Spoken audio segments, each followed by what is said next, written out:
In a quiet village at the foot of towering mountains, Ethan, a humble cobbler, spent his days mending shoes in a shop filled with the scent of leather. Though content with his simple life, he often glanced toward the distant palace, wondering about the world beyond. One day, Ethan was summoned to deliver shoes he had crafted for the king.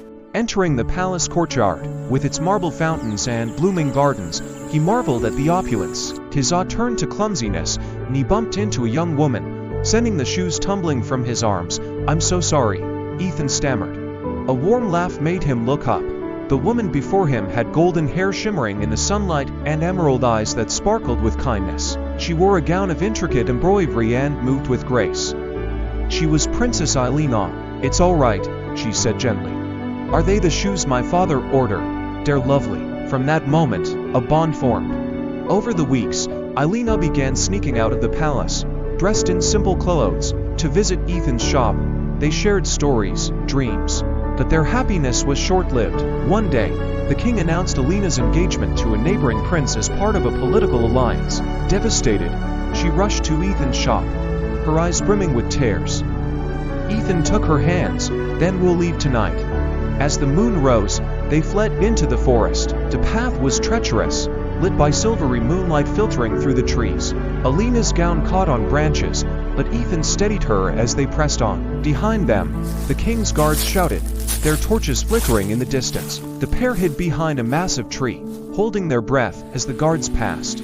Crossing a rushing river under the crescent moon, Elena clung to Ethan's hand, her trust in him unwavering. At dawn, they reached a hilltop overlooking a golden valley. Exhausted but free, they paused to take in the beauty of their new beginning.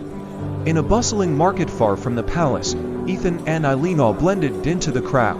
Elena covered her golden hair with a scarf, while Ethan kept his hood low. They narrowly avoided recognition when a royal guard passed with wanted posters in hand. Finally, they arrived in a distant village surrounded by rolling hills. There, they built a peaceful life in a cottage with a thatched roof and wildflowers blooming nearby. Smoke curled from the chimney as Elena learned to mend shoes. On rainy afternoons, they danced barefoot in the meadow, their joy unshaken by the storm, freedom, and love. Back at the palace, the king stood on his balcony, gazing at the horizon. Though he missed his daughter, he could not bring himself to send more guards.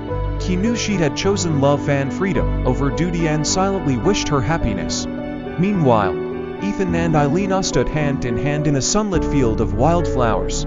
The breeze carried the scent of freedom as they smiled at one another. Together, they had found a love untouchable by royal decrees or gilded walls.